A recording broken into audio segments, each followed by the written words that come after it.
My channel అండి. భారతమ్మ చేతి వంటకి స్వాగతం. ఈరోజు మీకు గోంగూర చట్నీ చూపిస్తాను. గోంగూర చట్నీ కావాల్సిన పదార్థాలండి. గోంగూర తీసుకున్నాం, ఇది 20 రూపాయలు కట్టండి, మీకు అర్థమవుద్దని చెప్తున్నాను. 12 ఎండుమిర్చి తీసుకున్నానండి. 1 టేబుల్ స్పూన్ ధనియాలు తీసుకున్నాను. మీడియం సైజు టేబుల్ స్పూన్ జీలకర్ర తీసుకున్నాను. కొంచెం చింతపండు తీసుకున్నానండి.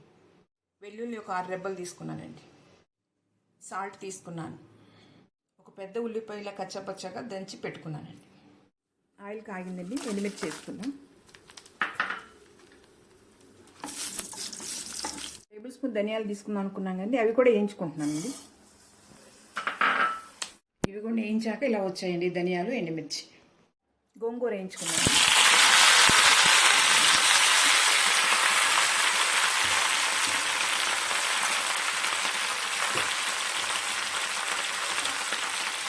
ఇందులోనే చింతపండు కూడా వేస్తున్నానండి. చూడండి, అదిగోండి గోంగూర వేగిపోయింది. చాలు ఇలా అయితే. ఎండుమిర్చి అవి మిక్స్ చేసుకున్నామండి. ధనియాలు ఎండుమిర్చి వేసానండి. జీలకర్ర కూడా వేస్తున్నాను, మిక్స్ చేసుకున్నాను.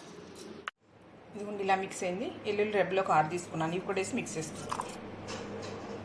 వెల్లుల్లి, ధనియాలు, జీలకర్ర, మిర్చి మిక్స్ చేసుకున్నామండి. గోంగూర వేసుకున్నాం. 2 కుక్కలు ఊరికే అలా జస్ట్ తిప్పుకొని వదిలేసేయండి, మెత్తగా ఉన్నకోకుండా. మళ్ళీ చూపిస్తాను ఇలా. ఇదిగోండి సాల్ట్ వేస్తున్నాను, మీకు తగ్గంత మీరు వేసుకోండి, మీ టేస్ట్ తగ్గట్టు. ఉల్లిపాయ కచ్చాబిచ్చగా మిక్స్ చేస్తాను కదా, అది కూడా వేస్తున్నాను.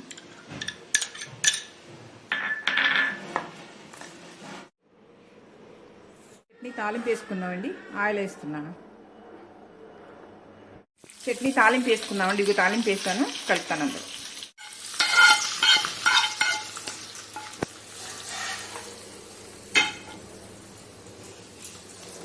ఇది కూడా అందరికి ఇష్టమైన గోంగూర పచ్చడి రెడీ అయిందండి. మీరు కూడా ఎలా చెప్పారో అలా చేసుకొని ట్రై చేసి చూడండి. టేస్ట్ ఎంజాయ్ చేయండి. హలో ఫ్రెండ్స్, గోంగూర చట్నీ రెడీ అయిందండి.